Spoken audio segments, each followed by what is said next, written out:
Hello everyone, and welcome back to Wiki Reading. Today I'll be reading about Ra.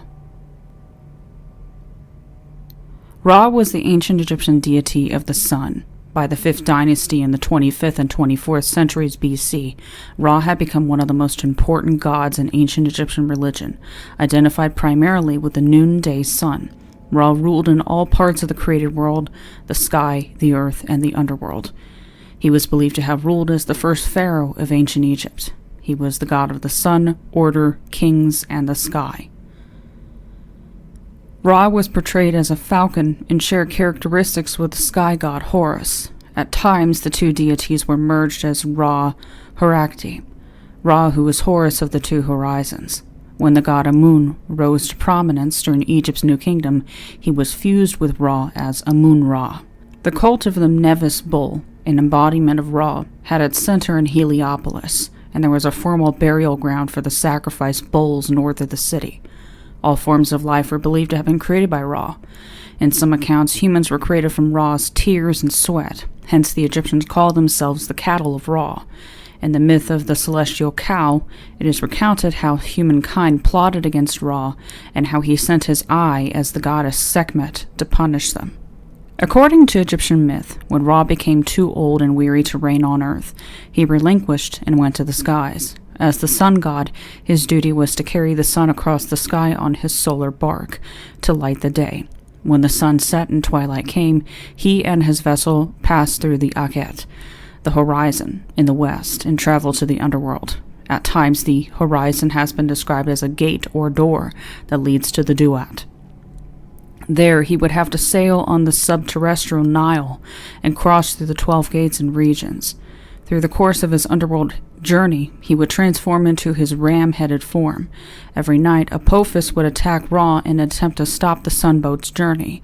After defeating the snake, Ra would leave the underworld, returning at dawn, lighting the day once again. He was said to have traveled across the sky in his falcon-headed form on the Manjet bark through the hours of the day, and then switched to the Meseket bark in his ram-headed form to descend into the underworld for the hours of the night.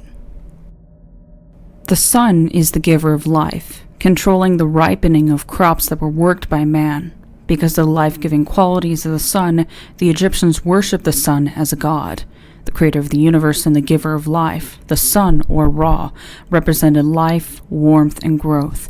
Since the people regarded Ra as a principal god, creator of the universe and the source of life, he had a strong influence on them, which led to him being one of the most worshipped of all the Egyptian gods and even considered king of the gods.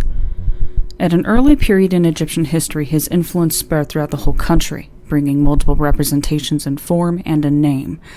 The most common form combinations are with Atum, his human form, Khepri, the scarab beetle, and Horus, the falcon. The form in which he usually appears is that of a man with a falcon's head, which is due to his combination with Horus, another sky god. On top of his head sits a solar disk with a cobra, which in many myths represents the eye of Ra.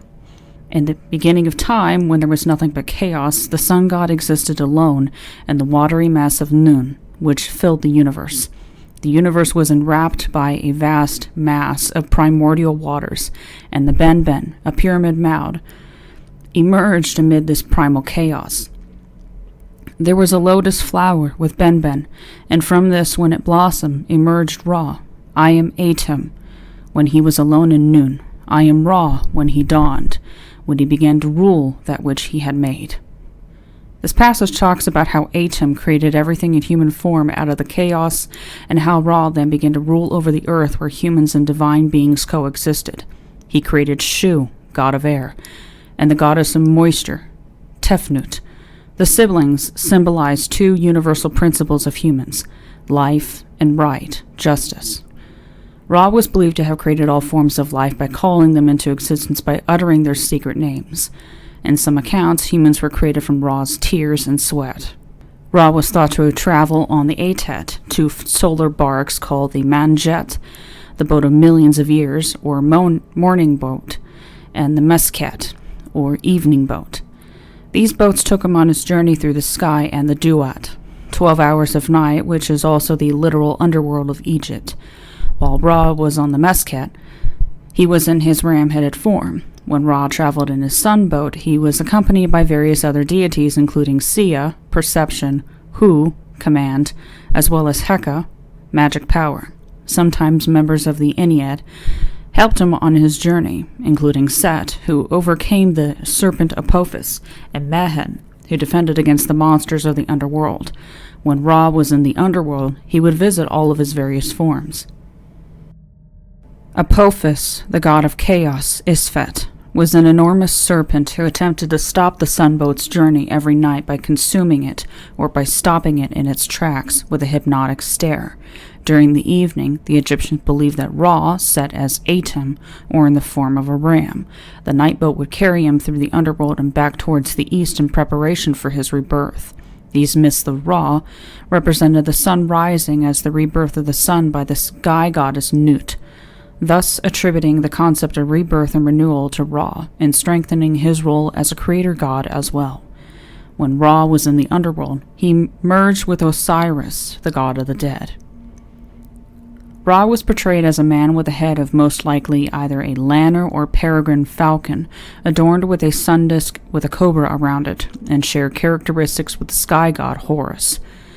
Ra was represented in a variety of forms. Other common forms are a man with the head of a beetle, in his form of Khepri, or a man with the head of a ram. Ra was also pictured as a full-bodied ram, beetle, phoenix, heron, serpent, bull, cat, or lion, among others. He was most likely featured with a ram's head in the underworld. In this form, Ra is described as being the Ram of the West, or Ram in charge of his harem. In some literature, Ra is described as an aging king with the golden flesh, silver bones, and hair of lapis lazuli.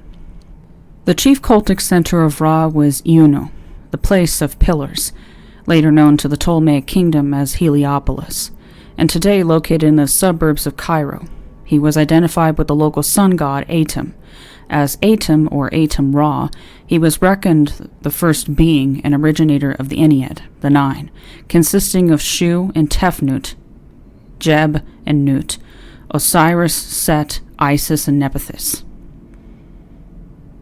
Ra's local cult began to grow from roughly the 2nd dynasty, establishing him as a sun deity. By the 4th dynasty, pharaohs were seen as Ra's manifestations on earth, referred to as sons of Ra.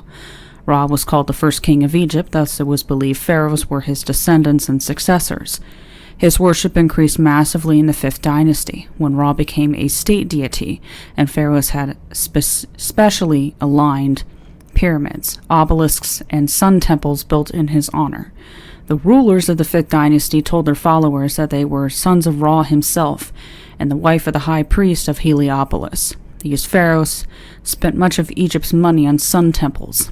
The first pyramid texts began to arise, giving Ra more and more significance in the journey of the pharaoh through the Duat, underworld. During the Middle Kingdom, Ra was increasingly affiliated and combined with other chief deities, especially Amun and Osiris. At the time of the New Kingdom of Egypt, the worship of Ra had become more complicated and grander. The walls of tombs were dedicated to extremely detailed texts that depicted Ra's journey through the underworld. Ra was said to carry the prayers and blessings of the living with the souls of the dead on the sunboat. The idea that Ra aged with the sun became more popular during the rise of the New Kingdom. Many acts of worship, including hymns, prayers, and spells to help Ra and the sunboat overcome Apophis. The rise of Christianity in the Roman Empire put an end to the worship of Ra. As with most widely worshipped Egyptian deities, Ra's identity was often combined with other gods, forming an interconnection between deities. Amun was a member of the Ogdod, representing creation energies with Amunet, a very early patron of Thebes. He was believed to create via breath, and thus was identified with the wind rather than the sun. As the cults of Amun and Ra became increasingly popular in Upper and Lower Egypt, respectively, they were combined to create Amun-Ra, a solar creator god. It is hard to extinguish exactly when this combination happened, but references to Amun-Ra appeared in pyramid texts as early as the 5th dynasty. The most common belief is that Amun-Ra was invented as a new state deity by the Theban rulers of the New Kingdom to unite worshippers of Amun with the older cult of Ra around the 18th dynasty. Amun-Ra was given the official title King of the Gods by worshippers, and images show the combined deity as a red-eyed man with a lion's head that had a surrounding solar disk. Atum-Ra, or Ra-Atum, was another composite deity, formed from two completely separate deities. However, Ra shared more similarities with Atum than with Amun. Atum was more closely linked with the sun and was also creator god of the Ennead. Both Ra and Atum were regarded as the father of the deities and pharaohs and were widely worshipped. In older myths, Atum was the creator of Tefnut and Shu, and he was born from the ocean Nun. In later Egyptian mythology, Ra-Horakti was more of a title or manifestation than a composite deity. It translates as Ra, who is Horus of the horizons. It was intended to link Horakti as a sunrise-oriented aspect of Horus to Ra. It has been suggested that Ra-Horakti simply refers to the sun's journey from horizon to horizon as Ra, or that it means to show Ra as a symbolic deity of hope and rebirth. He is proclaimed king of the gods in the tomb of Horemheb. Pharaoh Thutmose III dedicated the pillars of Heliopolis to Horakti. Ra-Horakti is very present in the Book of the Dead of the Third Intermediate Period. He can be seen sitting on his throne in the Book of the Dead, Nejmet Patakons, Nestan Ebet Ishru, Jedkan Su Isak, Tamenu, and in the Amduat, papyrus inscribed for Nasidaset. Khepri was a scare beetle who rolled up the sun in the mornings and was sometimes seen as the morning manifestation of Ra. Similarly, the ram-headed god, Khnum, was also seen as the evening manifestation of Ra. The idea of different deities or different aspects of Ra ruling over different times of the day was fairly common but variable, with Khepri and Khnum taking precedence over sunrise and sunset. Ra was often the representation of midday when the sun reached its peak at noon. Sometimes different aspects of Horus were used instead of Ra's aspects. A very ancient god, Montu was originally a manifestation of the scorching effect of Ra, the sun, and as such often appeared under the epithet Montu-Ra. It is possible that Montu-Ra and Atum-Ra symbolized the two kingships, respectively, of Upper and Lower Egypt. Montu had several consorts, including a female aspect of Ra, Rayet-Tawi. In Egyptian art, Montu was depicted with his head surmounted by the solar disk, because of his conceptual link with Ra. Rayet, or Rayet-Tawi, was a female aspect of Ra. She did not have much importance independent of him. In some myths, she was considered to be either Ra's wife or his daughter, as well as Montu's wife. In some myths, Ra was thought to have created almost every other Egyptian god. Bastet, also called Bast, is sometimes known as the cat of Ra. She is also his daughter by Isis and is associated with Ra's instrument of vengeance, the sun god's eye. Bastet is known for decapitating the serpent Apophis, Ra's sworn enemy and the god of chaos, to protect Ra. In one myth, Ra sent Bastet as a lioness to Nubia. Sekhmet is another daughter of Ra. Sekhmet was depicted as a lioness or large cat, and was an eye of Ra, or an instrument of the sun god's vengeance.